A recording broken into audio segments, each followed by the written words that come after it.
Ma sœur était choyée comme une princesse pendant que j'étais ignoré. À la fête des 80 ans de ma grand-mère. J'ai mentionné avec désinvolture que j'avais acheté un attique à Manhattan. Elle a jeté son vin. Ma mère a pleuré. Mon oncle a dit, je suppose que nous avons soutenu le mauvais enfant. Mon nom est Carter. J'ai 29 ans.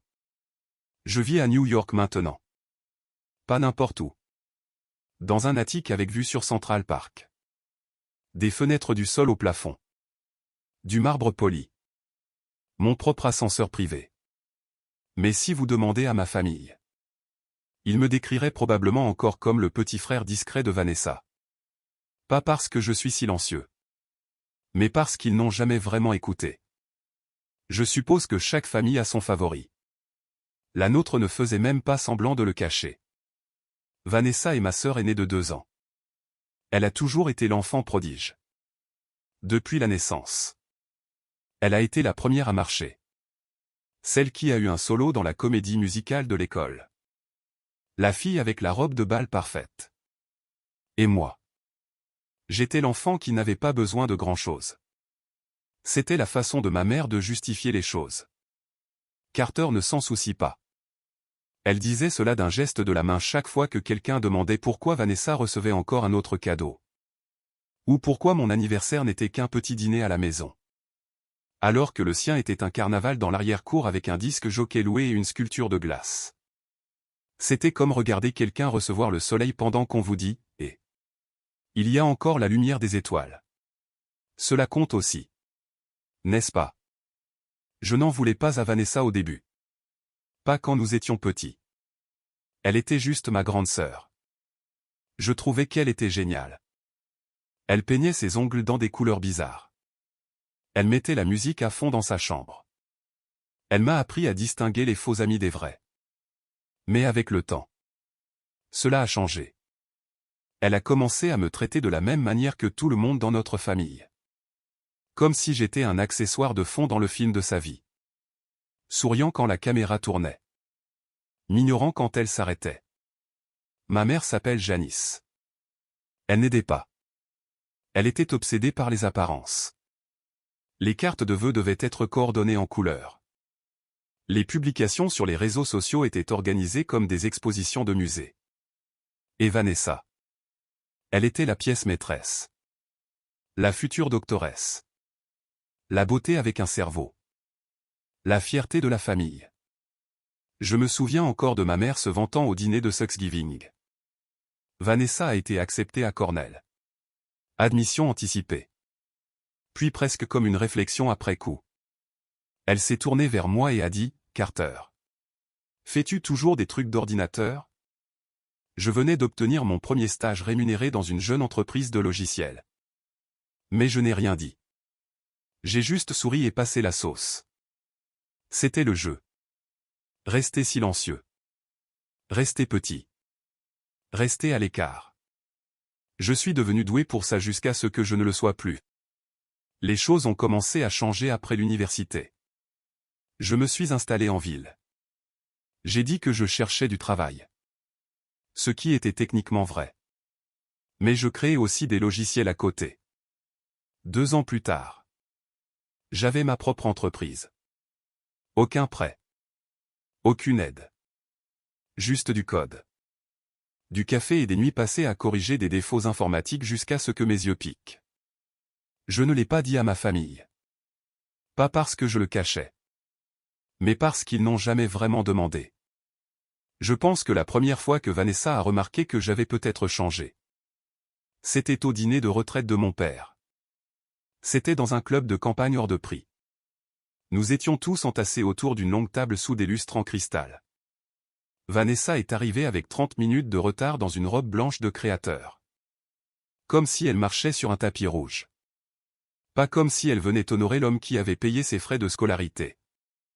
Mes parents se sont immédiatement levés pour l'accueillir. Ma tante s'est poussée pour faire de la place. Mon père a applaudi comme si elle descendait du ciel. Je suis juste resté assis là à siroter mon verre. Quand elle m'a enfin remarqué. Elle a penché la tête et a dit, « Oh. Ouah.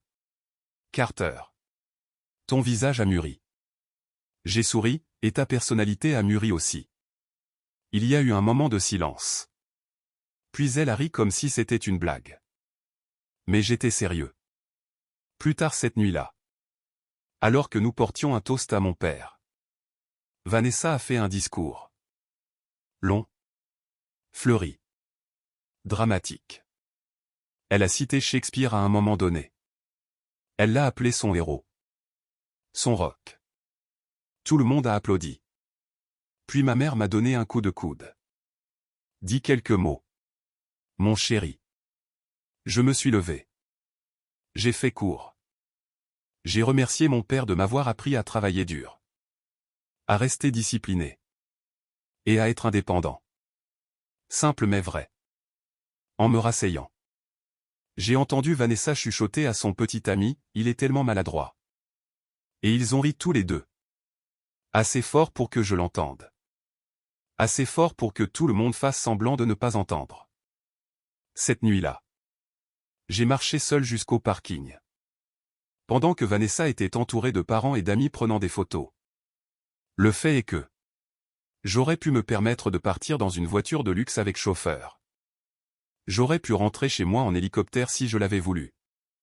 Mais je conduisais toujours la même voiture d'occasion que j'avais achetée 5 ans auparavant. Juste parce que je les avais dépassés ne voulait pas dire que j'en avais fini avec eux. Pas encore. Puis vint le 80e anniversaire de grand-mère. Grand-mère dit est la seule de la famille qui m'ait jamais traité comme si je comptais. Elle m'envoyait des livres quand j'étais petit. Des romans de science-fiction. De vieux manuels d'informatique avec de petites notes dans les marges du genre « Je ne comprends pas cela. Mais je parie que tu comprendras. » Nous n'étions pas extrêmement proches. Mais nous avions un lien discret. Elle me voyait. Je ne voulais pas rater son grand jour. C'était un immense rassemblement dans ce domaine viticole chic juste à l'extérieur de la ville. Ma mère l'avait organisé comme si c'était un mariage royal. Des chemises familiales assorties. Des discours coordonnés. Un diaporama couvrant 8 décennies de la vie de grand-mère. Vanessa était bien sur la maîtresse de cérémonie. Elle portait une robe rose pâle et des talons qui claquaient bruyamment sur les planchers de bois. Sa voix résonnait dans le microphone. Elle a pleuré au moins 3 fois pendant son introduction. Cette femme nous a élevés. A-t-elle dit dramatiquement. Et elle m'a appris ce que signifie être une femme de force et de grâce. Elle m'a regardé quand elle a dit le mot grâce. Puis elle a détourné le regard tout aussi vite. Je me tenais près du fond avec un verre d'eau pétillante. J'observais calmement. Les gens circulaient. Discutaient. Riaient. Ma cousine Maya s'est approchée et a dit « Et est-ce vrai que tu travailles dans la technologie ?» Vanessa a dit « Tu répares des routeurs ou quelque chose comme ça. » J'ai ri. Quelque chose comme ça. Puis mon oncle Greg nous a rejoints. « Tu es toujours dans ce minuscule appartement à Brooklyn ?» J'ai haussé les épaules. Non. J'ai déménagé. Oh oui. Dans le Queens. À Manhattan. Il a levé un sourcil. Manhattan. Ce n'est pas donné. Où dans Manhattan? J'ai pris une gorgée de mon verre. Dans l'Upper West Side. Il a sifflé. Cela doit être une boîte à chaussures. J'ai regardé par la fenêtre pendant une seconde. Un attique. Ils ont tous les deux cligné des yeux. Maya a ri. Tu te moques de nous. J'ai souri. Non. Au dernier étage. 2 balcons. J'ai une vue assez dégagée sur Central Park. Je ne l'ai pas dit pour me vanter. C'est juste sorti. Pour une fois. Je n'ai pas minimisé la chose. À l'autre bout de la pièce. J'ai vu Vanessa se figer au milieu d'une conversation. Sa tête a pivoté. Le verre de vin de ma mère tremblait dans sa main. L'oncle Greg m'a regardé comme s'il recalibrait toute l'image qu'il avait de qui j'étais. Comme si j'étais sorti de l'ombre et avait ruiné sa peinture préférée. Puis c'est arrivé. Ma mère, qui ne buvait jamais plus d'un verre, a soudainement levé le sien et l'a jeté. Le vin rouge a éclaboussé le sol en un arc parfait. Elle n'a pas dit un mot. Elle s'est juste dirigée vers le patio arrière comme si elle avait besoin d'air. Vanessa avait l'air furieuse. Mais ce n'était pas de la confusion sur son visage. C'était de la panique. Et puis l'oncle Greg. D'habitude bruyant et plein d'opinions. A dit doucement. Presque comme s'il pensait à voix haute, hein. Je suppose que nous avons soutenu le mauvais enfant. C'est à ce moment-là que la pièce est vraiment devenue silencieuse. Les gens se sont retournés. Grand-mère a cligné des yeux. Les joues de Vanessa ont rougi. Et pour la première fois de ma vie, je n'étais pas celui qui était ignoré. J'étais le centre de gravité. Et je n'avais même pas encore commencé. Je n'ai rien dit pendant un moment après cette nuit-là. J'ai juste quitté le domaine viticole avec un sourire crispé et une marche lente vers ma voiture. Pendant que le reste d'entre eux pataugeait dans le contrôle des dégâts. Je ne leur devais pas d'explication. Pas à ce moment-là. Pas après des décennies à faire semblant que je n'existais pas à moins qu'ils aient besoin de quelque chose à déplacer. À réparer ou à payer. Mais ce moment. Le jet de vin. Le silence. La vérité accidentelle de l'oncle Greg. C'était une fissure dans le mur. Et une fois qu'un mur se fissure, il ne tient pas debout très longtemps. 2 jours plus tard. Ma mère a appelé. Elle n'a pas demandé comment j'allais. Elle ne s'est pas excusée d'avoir lancé un verre de Merlot à 14 € à travers la pièce devant 70 membres de la famille et amis. Elle est allée droit au but. Sa voix était tendue comme si elle retenait son souffle. Carter. Tu aurais vraiment dû nous parler de l'attique. Je me suis adossé à mon canapé. Une jambe sur l'autre. Regardant l'horizon de la ville à travers ma fenêtre. Pourquoi? Tu n'étais pas intéressé quand j'ai eu mon premier appartement. Elle a ignoré cela. Cela a juste pris tout le monde au dépourvu. Tu as donné une mauvaise image de ta sœur. C'était ça. Pas un aveu que je l'avais embarrassé. Mais que j'avais donné une mauvaise image de Vanessa. J'ai tenu le téléphone à mon oreille et je l'ai laissé ainsi pendant une seconde. Est-ce de cela qu'il s'agit? La voix de ma mère s'est durcie. Ne fais pas comme si tu ne savais pas ce que tu as fait. J'ai dit à l'oncle Greg où je vis. Il a demandé. J'ai répondu. Tu savais comment cela la ferait se sentir. Elle a été soumise à beaucoup de pression ces derniers temps avec ses candidatures de résidence. Maman. Les jeux interrompus. Elle a 29 ans. Le même âge que moi. Nous sommes des adultes. Elle fait quelque chose d'important de sa vie. Et moi non. C'était l'implication comme toujours. Si je ne portais pas de stéthoscope ou ne citais pas Shakespeare lors de fêtes, je ne valais pas la peine d'être reconnu. J'ai raccroché peu de temps après cela. Poliment. Calmement. Mais ma poitrine a brûlé pendant des heures. La semaine suivante. J'ai reçu un message texte de Vanessa. Vanessa, je voulais juste te dire félicitations. Maman a dit que tu avais un bel endroit. Moi, merci Vanessa. J'espère que ce n'est pas trop de pression de devoir suivre le rythme de quelque chose d'aussi cher en ville. Moi, j'espère que l'école de médecine n'est pas trop de pression pour faire semblant que tu aimes toujours les patients. Elle n'a pas répondu. J'avouerai que j'ai été un peu mesquin là. Mais ce n'était pas juste une pique. C'était une référence que je savais qu'elle comprendrait. Des années auparavant. Avant qu'elle ne commence l'école de médecine. Vanessa m'avait avoué. Après quelques verres de vin bon marché sur mon canapé. Qu'elle n'aimait même plus la médecine. Elle l'avait choisie à cause de maman. Parce que notre famille vénérait l'idée d'avoir la doctoresse Vanessa sur les cartes de vœux. Elle voulait peindre. Elle avait l'habitude de dessiner ces incroyables portraits pleins de couleurs et d'émotions. Mais elle a enterré cela parce qu'être artiste n'était pas assez prestigieux. Être elle-même n'était pas suffisant. Elle a choisi leur approbation au lieu de son propre bonheur. C'était peut-être la seule chose que nous avions en commun. Sauf que j'ai fini par arrêter de la chercher. Pas elle. Quelques mois ont passé. Je ne suis pas rentré chez moi pour Thanksgiving. Je n'ai pas été invité. En fait, maman a envoyé un message de groupe à la famille. Complet avec une invitation stylisée qu'elle a faite sur Canva. Rendre grâce avec les Taylor. Code vestimentaire, ton d'automne. C'était écœurant. Le nom de Vanessa figurait juste sous la mention de l'autre dans une police italique élégante. Mon nom n'y était pas. Pas même dans le corps du texte. Alors j'ai répondu. Juste pour tâter le terrain.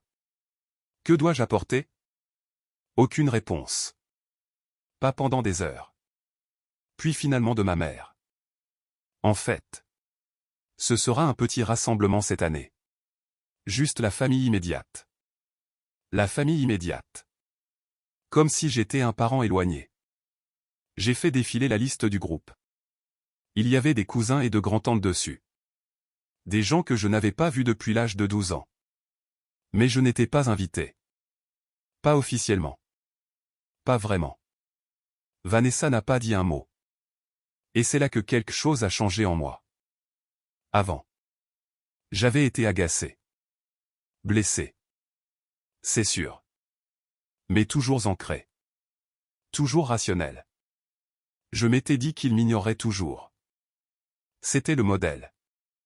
Mais ça. C'était autre chose. C'était un effacement. J'ai regardé ce message pendant un long moment. Et puis j'ai encore fait quelque chose de mesquin. J'ai commandé un repas de Thanksgiving dans un restaurant étoilé. Un festin complet. Une farce aux truffes. Un canard affiné. Un assortiment de desserts. Le grand jeu. Et j'ai posté une seule photo sur Instagram. Ma table joliment dressée pour une personne avec l'horizon de Manhattan en toile de fond. Pas de légende. Juste la photo. Vanessa l'a vue. Maman et grand-mère aussi. Personne n'a aimé. Mais je savais qu'elle l'avait vue. C'était suffisant. Noël a été pire. Non seulement je n'ai pas été invité. Mais ils m'ont menti. Vers la mi-décembre. Vanessa m'a envoyé un texto. Et. Juste pour te tenir au courant. Nous faisons simple cette année. Chacun fait son propre truc. Pas de grand Noël en famille. J'ai dit, cool. J'espère que vous en profiterez. Le matin de Noël. J'ai été curieux. Juste un pressentiment. Alors. J'ai vérifié Facebook. Vanessa avait lancé une vidéo en direct. Elle était là dans un immense salon décoré d'ornements dorés. Debout devant un arbre de Noël de 10 pieds. Entouré de piles de cadeaux emballés. Ma mère et mon père portaient des pyjamas assortis. Grand-mère était là tenant son classique lait de poule alcoolisé. Des cousins. Des tantes. Même l'oncle Greg. Tout le monde sauf moi.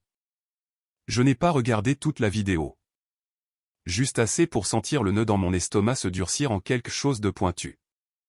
Juste assez pour entendre quelqu'un. Je crois que c'était ma mère. Dire en arrière-plan, c'est mieux sans l'humeur de Carter.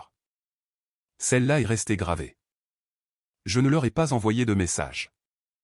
Je n'ai pas appelé. J'ai juste fermé l'application et je suis resté assis là en silence. Les lumières de mon propre arbre se reflétaient sur les fenêtres. Seul. Mais étrangement lucide. Parce que quelque chose s'est brisé ce jour-là. Et parfois. Quand quelque chose se brise. Vous arrêtez de marcher sur la pointe des pieds. Vous arrêtez de vous rétrécir pour rentrer dans leur cadre. Et à la place. Vous commencez à construire le vôtre. Cela ne s'est pas fait du jour au lendemain. Mais ce moment-là. Ce faux Noël. C'était la dernière fois que je me suis laissé être le silencieux en arrière-plan. Et j'aimerais pouvoir dire que ça s'est arrêté là. Que je les ai simplement coupés de ma vie et que j'ai avancé. Mais non. La vraie trahison n'avait pas encore eu lieu. Elle est arrivée au printemps. En mars pour être exact. Juste au moment où la neige commençait à fondre et où l'air de Manhattan devenait vif de possibilités. J'ai reçu un appel de grand-mère dit. Elle appelait rarement. D'habitude. Elle envoyait juste des cartes postales. Parfois un courrier électronique sans objet. Mais cette fois. Elle a appelé. Carter. Mon chéri. A-t-elle dit. Sa voix chaude mais tremblante. J'ai besoin d'une faveur. N'importe quoi. Ai-je dit immédiatement. J'ai besoin que tu viennes avec moi au bureau de l'avocat. C'était nouveau. Est-ce que ça va? Oh. Je vais bien. Je mets juste mes affaires en ordre. J'ai pensé que tu devrais être là. Je change certaines choses. Je n'ai pas insisté. Je lui ai juste dit que je la rejoindrais. Quand je suis arrivé, elle m'a serré fort dans ses bras et m'a dit à quel point elle était fière. Elle a dit qu'elle avait vu ma photo dans un article d'affaires. Ton entreprise était dans Forbes. A-t-elle chuchoté comme si c'était un secret? J'ai souri. Tu lis Forbes maintenant? Je lis tout si ça mentionne mon petit-fils. Nous nous sommes assis dans un bureau calme surplombant l'Hudson pendant que son avocate, une femme pointue dans les années 60, parcourait un testament révisé. Je ne savais même pas que grand-mère avait autant à léguer. Mais apparemment oui. Une maison. Des actions. De vieilles peintures. Quelques comptes en espèces. Et elle en avait laissé la majorité. Pas à ma mère. Pas à Vanessa. Mais à moi. Je ne savais pas quoi dire. Je ne l'avais pas demandé. Je ne voulais être au milieu de rien. Grand-mère a juste tapoté ma main et a dit, « Tu as toujours fait ton propre chemin. Personne ne t'a rien donné. C'est juste moi qui te rends l'appareil. » J'ai dégluti. « Tu es sûr que cela ne causera pas de problème? » Elle a eu un petit rire sec. « Oh. Mon chéri. Les problèmes existent déjà. » Une semaine plus tard, Vanessa l'a découvert et tout a explosé. Je n'ai pas su tout de suite comment Vanessa avait appris les modifications du testament. On ne m'avait jamais dit explicitement de garder le secret. Mais grand-mère et moi avions une compréhension mutuelle. Nous ne le diffusions pas. Ce n'était pas une question de vengeance. Ce n'était pas une question d'argent. C'était une question de reconnaissance. D'héritage. Un remerciement silencieux de la seule personne de ma famille qui m'ait jamais vraiment vu. Mais Vanessa. Vanessa ne le voyait pas de cette façon. Cela a commencé par un texto. Vanessa, nous devons parler maintenant. Je l'ai regardé pendant une minute avant de répondre. Moi, tout va bien. Vanessa, as-tu manipulé grand-mère? J'ai cligné des yeux. J'ai littéralement ri aux éclats. L'accusation était tellement absurde. Je pensais que ça devait être une blague. Mais je connaissais son ton. Je savais à quel point elle pouvait être tranchante quand elle était coincée. Comme un renard avec un diplôme en droit. Ses griffes sortaient quand le contrôle lui glissait entre les doigts. Moi, excuse-moi. Vanessa. Vanessa, je viens de parler à maman. Elle l'a appris de tante Célia. Qui l'a appris de la voisine de grand-mère. Qui t'a vu sortir du bureau de son avocat. Alors. Je vais redemander. Que as-tu fait? Moi, je n'ai rien fait. Grand-mère a fait ses propres choix. Vanessa, ne sois pas suffisant. Ce n'est pas fini. Et juste comme ça. Elle a déclenché une guerre nucléaire. Les semaines suivantes ont été calmes en surface. Mais en coulisses. J'ai commencé à subir des vagues de représailles subtiles.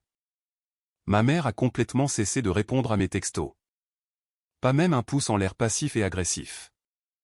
Mon père, qui jouait généralement le rôle d'intermédiaire neutre, a appelé et a laissé un message qui n'était qu'un long soupir suivi de « J'espère que tu es heureux ». Puis vint le courrier électronique. Il était long. Trop long. Clairement écrit après des jours de rumination. Peut-être même après quelques séances de thérapie. Objet du message, tu dois comprendre ce que tu as fait.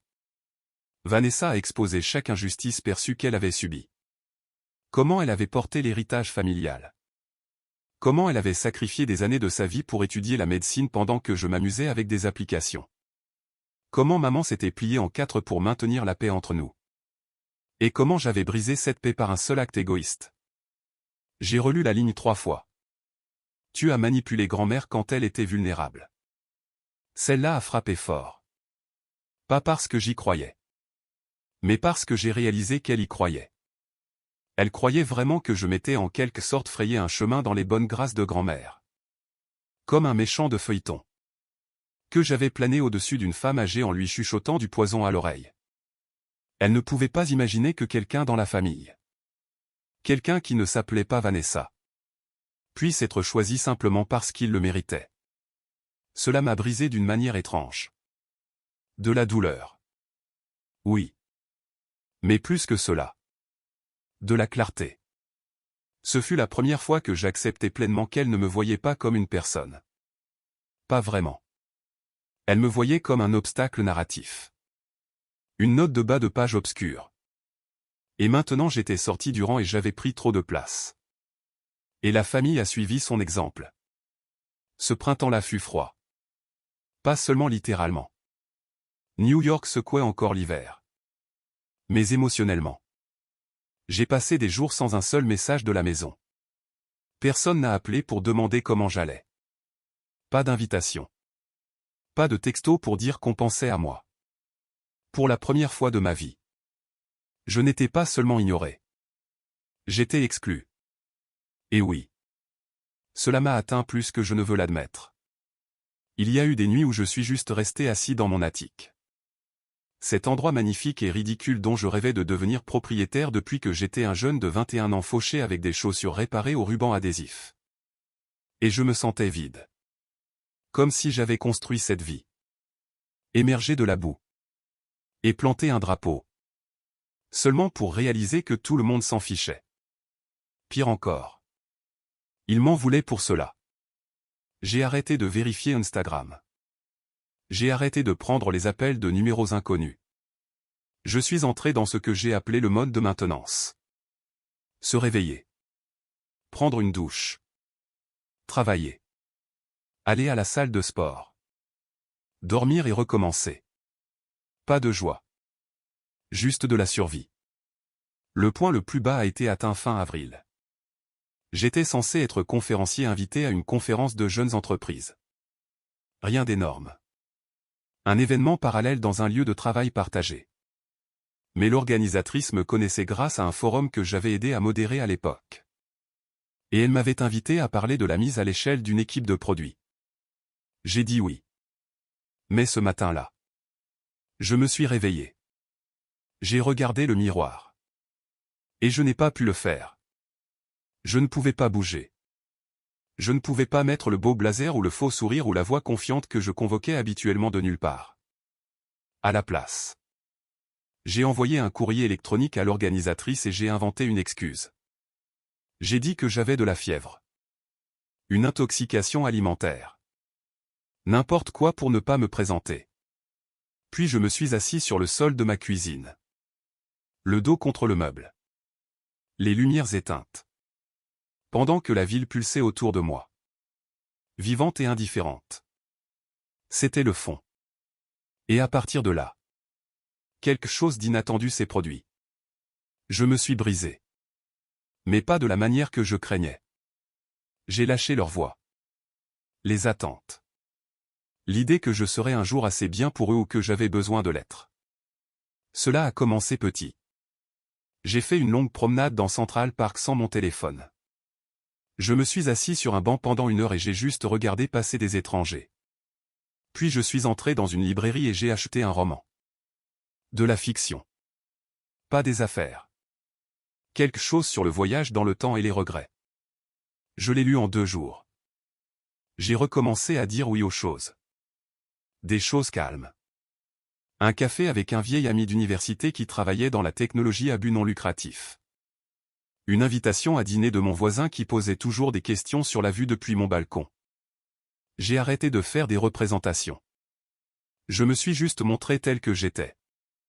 J'ai appelé grand-mère un soir et nous avons parlé pendant 3 heures. Pas de testament ni d'argent. Juste de la vie. Elle m'a parlé de son premier emploi en tant que standardiste et de la façon dont elle tricotait pendant ses pauses. Je lui ai dit que j'avais recommencé à dessiner. Quelque chose que je n'avais pas fait depuis le lycée. Envoie-moi un. A-t-elle dit. Alors. Je l'ai fait.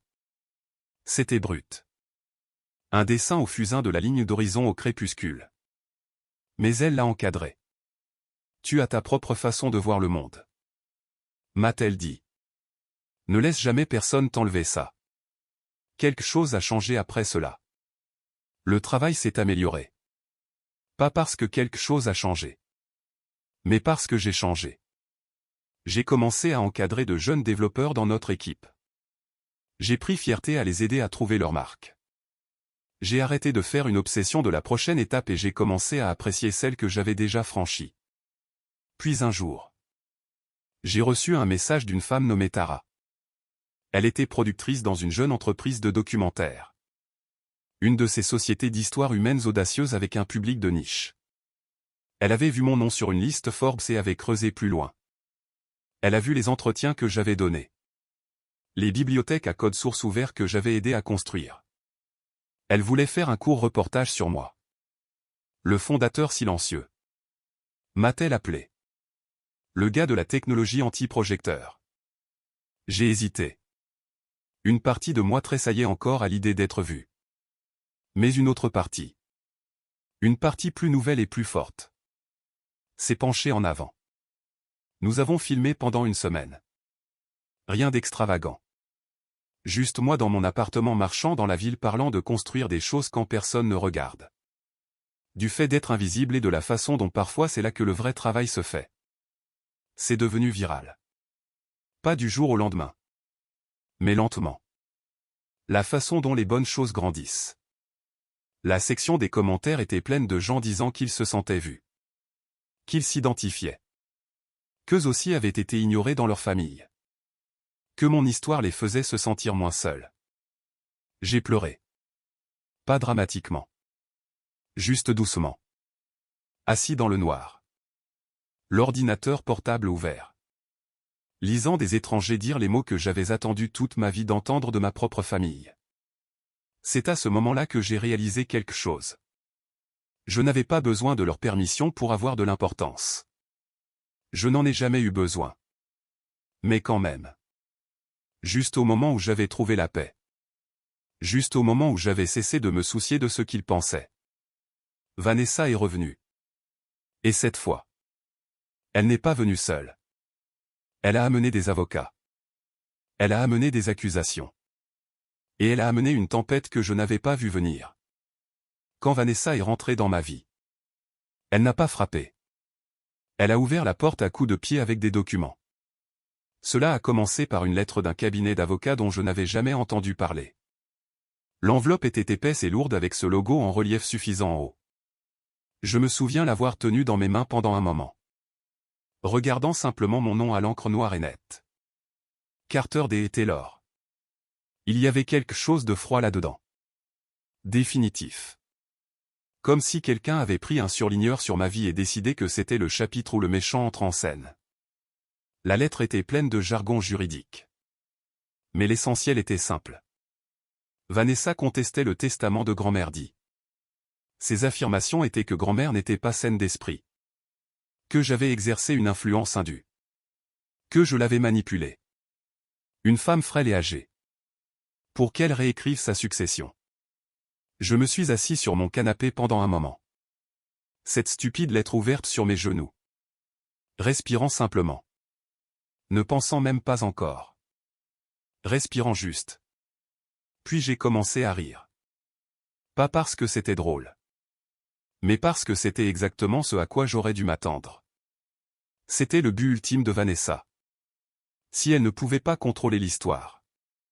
Elle la réécrirait au tribunal. J'ai appelé grand-mère. Je lui ai parlé de la lettre. Elle est restée silencieuse pendant un moment. Puis a laissé échapper ce petit rire sec. Je me demandais quand elle ferait un coup comme ça. Elle dit que tu n'étais pas saine d'esprit. Ai-je dit doucement. S'il te plaît. A répondu grand-mère. J'étais plus lucide à 80 ans que ta mère ne l'était à 40 ans. Cela m'a fait sourire. Mais cela n'a pas changé la situation. Si cela s'éternisait. Cela pourrait devenir désordonné. Coûteux. Public. Et Vanessa le savait. Elle pariait que je céderais. Que je me fatiguerais. Que je m'en irais pour préserver ma paix. Elle n'a pas réalisé que quelque chose avait changé. Je ne jouais plus en défense. Pendant la majeure partie de ma vie. J'avais répondu au traitement de ma famille en me rétrécissant. En devenant plus petit. Plus doux. Plus facile à rejeter. Mais maintenant, j'en avais fini de me taire. Et si elle voulait la guerre? Je n'allais pas la mener comme une victime. J'allais la mener comme quelqu'un qui avait enfin appris à se tenir debout. Alors, j'ai engagé un avocat. Pas n'importe quel avocat. Clara Lou. Clara a été recommandée par l'un des fondateurs de jeunes entreprises que j'avais encadrées. Elle n'était pas voyante. Ne portait pas de costume de pouvoir ou de sac de luxe. Mais elle était chirurgicale. Calme. Méthodique. Terrifiante lors des contre-interrogatoires. Elle m'a rencontré dans un café près de Bryant Park. M'a serré la main fermement et a dit « Êtes-vous prêt à jouer sur le long terme ?» Je l'étais. Nous nous sommes mis au travail. La première chose que Clara a faite a été de récupérer les dossiers médicaux. Ceux que grand-mère avait volontairement soumis lors de sa réunion sur la succession. Ses examens physiques. Ses tests neurologiques. Même une lettre signée de son médecin traitant confirmant sa santé cognitive. Clara a tout organisé dans un classeur de la taille d'un petit chien et l'a étiqueté preuve forteresse. Ensuite, elle a fouillé dans la chronologie de Vanessa. Quand on lui a parlé du testament. Combien de temps elle a attendu pour le contester? Ses dossiers financiers. Il s'est avéré que Vanessa avait quelques difficultés. Elle avait atteint la limite de 2 cartes de crédit. Avait raté 2 fois ses paiements de prêt étudiant. Et s'était retirée de sa résidence l'automne dernier sans le dire à personne. La fille en or glissait. Et maintenant, elle avait besoin d'une bouée de sauvetage. Pendant ce temps, j'ai commencé à construire autre chose. Pas légal. Mais personnel. J'ai commencé à tout documenter. J'ai sorti chaque photo de famille que j'avais et qui montrait la différence dans la façon dont nous étions traités. Les fêtes d'anniversaire où Vanessa avait des gâteaux de la taille de planète tandis que le mien avait une seule bougie. Les arbres de Noël ensevelis sous des cadeaux avec des étiquettes pour Vanessa alors que le mien en avait 2. Peut-être 3. J'ai trouvé des courriers électroniques de ma mère me rabaissant. Des textos de Vanessa se moquant de ma carrière. Tous datés. Tous archivés.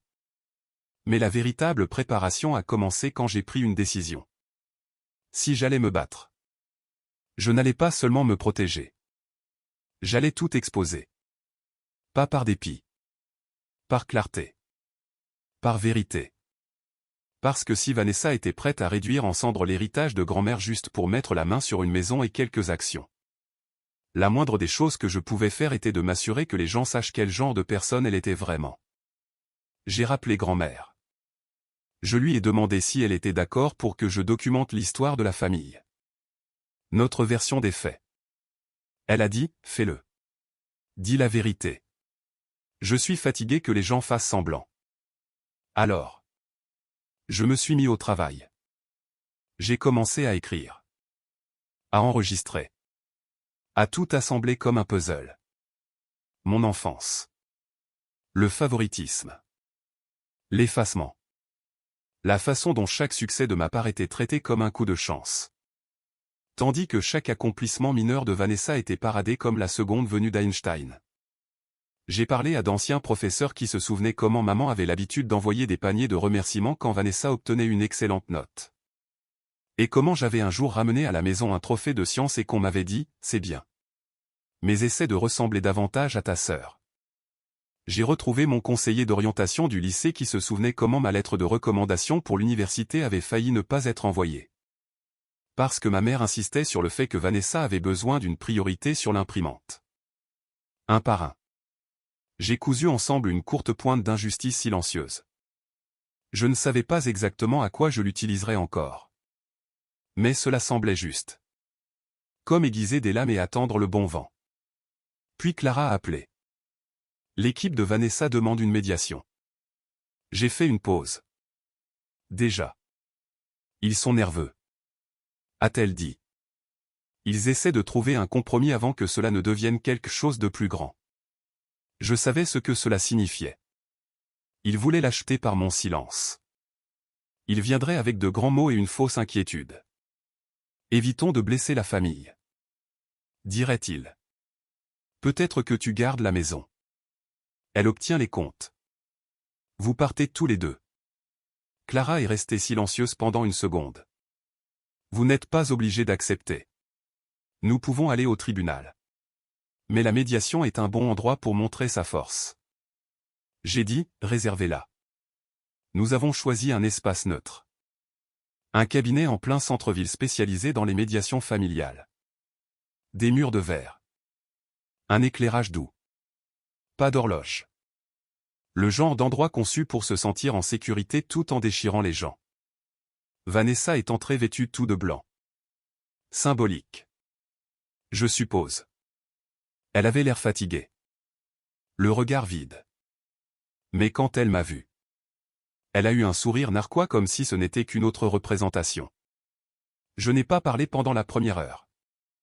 Son avocat a exposé ses préoccupations d'un ton poli. Ils ont sous-entendu que grand-mère avait été confuse. Que je l'avais isolée. Que j'avais profité de son affection pour moi. Clara les a laissés finir. Puis elle a ouvert le classeur et a commencé calmement. Impitoyablement. A feuilleté les pièces à conviction. Les formulaires médicaux. Les courriers électroniques. Les témoignages. Les messages vocaux de grand-mère qui disaient des choses comme « Je sais qu'ils ne comprendront pas. Mais je veux faire cela pour Carter. Il l'a mérité. » Vanessa n'a pas bronché. Pas une seule fois. Elle a attendu que ce soit son tour de parler. Et c'est là qu'elle a fait son dernier geste. « Je dis juste. » A-t-elle dit. Sa voix mielleuse.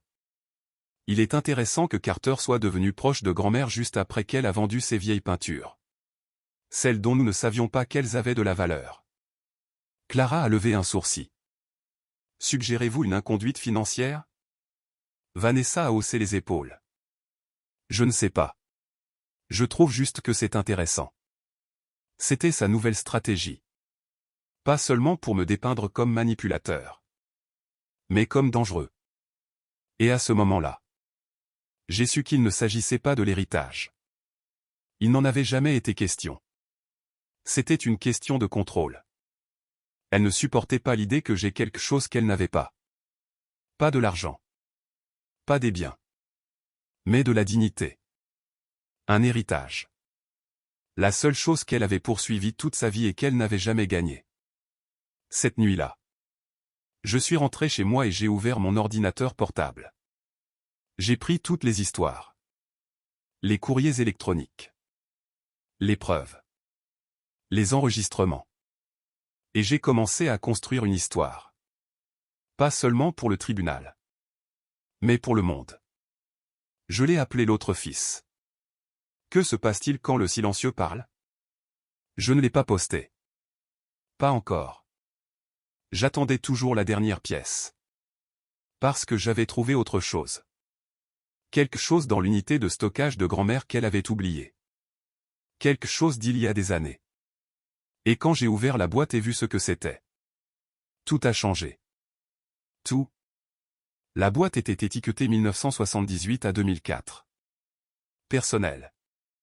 Juste un simple morceau de ruban de masquage et l'écriture fanée de grand-mère au marqueur bleu. Elle était restée intacte dans une unité de stockage qu'elle avait louée à l'époque où elle avait vendu son ancienne maison. Je ne l'aurais jamais trouvée si je n'avais pas proposé de l'aider à vider l'espace. Je pensais que ce serait de vieux pulls. Des photos de famille. Peut-être des bibelots poussiéreux. Mais à l'intérieur de cette boîte se trouvait le dernier clou du cercueil parfaitement poli de Vanessa. Il y avait 2 journaux intimes. Reliés en cuir épais. Usés par des années de pages tournées. Au début. J'ai hésité. Cela semblait intrusif. Mais grand-mère était à côté de moi assise sur une chaise pliante avec une couverture sur les genoux. Elle a hoché la tête et a dit « Vas-y ». Je les ai gardés pour une raison. Alors je les ai ouverts. Ce que j'ai trouvé n'était pas seulement l'histoire de la famille. C'était un registre. Un témoin silencieux de tout ce qu'on m'avait fait oublier par manipulation psychologique. Des entrées s'étalant sur des décennies. Des descriptions d'anniversaires. De vacances. De bulletins scolaires. Mon nom revenait souvent. Comment j'avais toujours essayé d'aider dans la cuisine. Comment j'avais fait rire grand-mère quand j'avais 5 ans en faisant semblant d'être un robot. Comment ma mère n'avait jamais assisté à une seule de mes expositions? Comment Vanessa avait une fois pris une bourse pour laquelle j'étais censé postuler et avait jeté la candidature pour que je ne l'embarrasse pas? Il y avait des copies de lettres que grand-mère avait envoyées à mes parents, les suppliant de me traiter avec plus de soin. Des copies de leurs réponses. Froides. Méprisantes. Revenant toujours à l'idée que Vanessa a besoin de notre attention en ce moment. Une entrée m'a arrêté net. 2 mai 2006. Carter m'a demandé aujourd'hui pourquoi ses parents ne viennent pas à ses tournois d'échecs. Il était si silencieux quand il l'a dit. Il a regardé vers le bas tout le temps. J'avais envie de pleurer. Je lui ai dit qu'ils étaient occupés. Mais la vérité est que Janice m'a dit que Carter n'est pas vraiment un artiste. Qu'il n'est pas fait pour la compétition. Je pense beaucoup à cette nuit-là. À la façon dont un enfant peut déjà comprendre ce que signifie ne pas être désiré. J'ai posé le journal. Ma poitrine était lourde. Pas de tristesse. Mais de quelque chose de plus proche d'une confirmation. Le genre de chagrin qui ne vient pas de la surprise. Mais de la reconnaissance. Comme trouver enfin la pièce qui prouve que votre puzzle n'était pas cassé. Il manquait juste quelque chose. C'était ça. C'était ce dont j'avais besoin. La semaine suivante. J'ai appelé Clara. Je veux aller au tribunal. Ai-je dit. Pas de règlement. Pas de médiation. Je veux que tout soit consigné. Clara a fait une pause. Vous êtes sûr? Elle a commencé ça. Ai-je dit. Laissez-moi le terminer. Nous avons déposé une demande de procès. Et pendant que le tribunal préparait ses rouages, je préparais les miens. Le documentaire que j'avais commencé. L'autre fils. N'était plus seulement un projet de vanité. J'en ai fait un récit complet. Pas seulement sur moi. Mais sur les enfants qui sont mis de côté. Manipulés. Effacés au profit d'un frère ou d'une sœur plus prometteur. Les ignorer. Les sous-estimer. Je me suis associé au groupe de médias de Tara. Et nous avons construit un court documentaire web. Juste 22 minutes. Des histoires personnelles. Des entretiens avec des experts. Des images de mon enfance. Des captures d'écran. Et oui. Des pages sélectionnées des journaux de grand-mère. Nous avons changé les noms là où c'était nécessaire. Mais n'importe qui de ma famille qui regarderait saurait exactement ce qu'il voyait. Je ne l'ai pas encore publié. Cela viendrait plus tard au moment parfait. Le jour du procès. Vanessa est arrivée avec une équipe de 3 avocats. Des costumes coûteux. Des porte-documents. Du rouge à lèvres qui avait l'air d'avoir été appliqué à l'aérographe. Je suis arrivé avec Clara et grand-mère. La juge était du genre pragmatique. Cheveux gris. Petites lunettes. Le genre de femme qui avait percé à jour toutes les astuces du manuel. Dès le départ. Clara a contrôlé la salle. Calme. Concentrée. Elle a apporté la documentation médicale. Les horodatages. Les lettres signées. Le témoignage vidéo que nous avions enregistré avec grand-mère des mois plus tôt. Celui où elle déclarait clairement avec ses propres mots, « Je ne subis aucune pression. Je sais ce que je fais. Carter a toujours été là pour moi.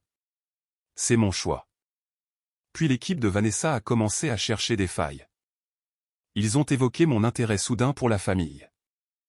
Ils ont essayé de suggérer que j'avais toujours été renfermé. Calculateur. Émotionnellement distant. Vanessa a témoigné. Elle a pleuré. A dit au tribunal qu'elle aimait grand-mère. Qu'elle ne se battait que pour ce qui était juste. Qu'elle ne voulait pas faire ça. Mais qu'elle le devait parce qu'elle craignait que grand-mère ait été induite en erreur. Puis Clara s'est levée et a posé une question. Mademoiselle Taylor. Vous souvenez-vous d'avoir jamais pris des mesures pour limiter les opportunités académiques de Carter? Vanessa a cligné des yeux. Pardon? Avez-vous jamais interféré avec des bourses? Des candidatures? Des opportunités universitaires? L'avocat de Vanessa s'est levé. Objection. La juge a levé la main. Répondez à la question. Vanessa s'est agitée sur son siège. Non. Bien sûr que non. Clara a hoché la tête. Alors vous pouvez peut-être expliquer ceci. Elle s'est approchée. A posé une pochette en plastique sur la table d'épreuve. À l'intérieur. Un formulaire de bourse froissé. Mon nom en haut. L'écriture de Vanessa dans les marges. Il ne va même pas être accepté. Ne lui donne juste pas d'espoir. Vanessa s'est figée. Son avocat avait l'air de vouloir se fondre dans son siège. Clara n'avait pas fini. Elle a sorti les journaux. Pas tous. Juste les entrées pertinentes. Celles qui montraient un modèle cohérent et de longue date de négligence émotionnelle. De manipulation et de réduction au silence. Elle les a lues lentement. Laissant le silence après chaque mot peser lourdement dans l'air. Et puis finalement. La plaidoirie finale. Clara s'est levée. Les mains croisées. Et a dit, il ne s'agit pas d'héritage. Il s'agit de reconnaissance. D'une famille qui a construit son monde autour d'un enfant et a rejeté l'autre. Et maintenant cet enfant. Le silencieux. Reçoit simplement ce que sa grand-mère pense qu'il mérite. Pas parce qu'il l'a demandé. Mais parce qu'il l'a gagné. Le verdict a été en ma faveur. Complètement. Le tribunal a confirmé le testament de grand-mère comme valide et légalement inattaquable. Vanessa a été condamnée à payer des frais de justice partiels pour avoir déposé une contestation frivole. Elle a quitté la salle d'audience sans dire un mot. Mais je n'avais pas fini. Cette nuit-là. J'ai publié le documentaire. Ce n'est pas devenu viral du jour au lendemain. C'est devenu viral en quelques heures. Des dizaines de milliers de vues.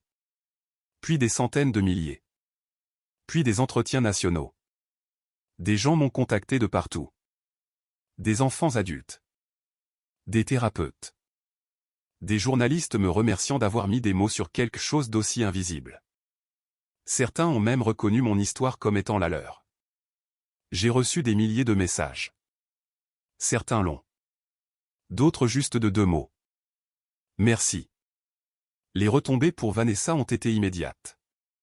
Son offre de résidence. Une pour laquelle elle avait récemment postulé à nouveau. A été discrètement retirée. Ses médias sociaux publics sont devenus sombres. Les amis de la famille ont pris leur distance. Quelques-uns m'ont appelé en privé pour dire « Nous n'avions aucune idée ». Je n'ai pas répondu à la plupart d'entre eux. Parce que ce n'était plus une question de vengeance. C'était une question de clarté. C'était pour dire enfin, c'est arrivé. J'étais là.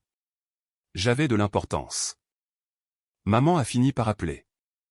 Elle a laissé un message vocal. Je ne sais pas pourquoi tu as fait tout ça. Carter. Mais j'espère que tu es fier de toi. Je n'ai pas rappelé. Grand-mère et moi avons passé son anniversaire suivant ensemble sur mon balcon à regarder les lumières de la ville danser contre l'horizon. Elle m'a regardé et a dit, cela a pris assez longtemps. Hein? Oui. Ai-je dit en souriant. Mais je suis arrivé ici. Et alors que le soleil commençait à se lever sur la ville que nous aimions tous les deux. J'ai enfin laissé le passé reposer. Parce que pour la première fois de ma vie, je n'essayais de rien prouver. Je n'avais plus rien à prouver. Le silencieux ne reste jamais silencieux pour toujours. Parfois. Il attend juste que tout le monde écoute.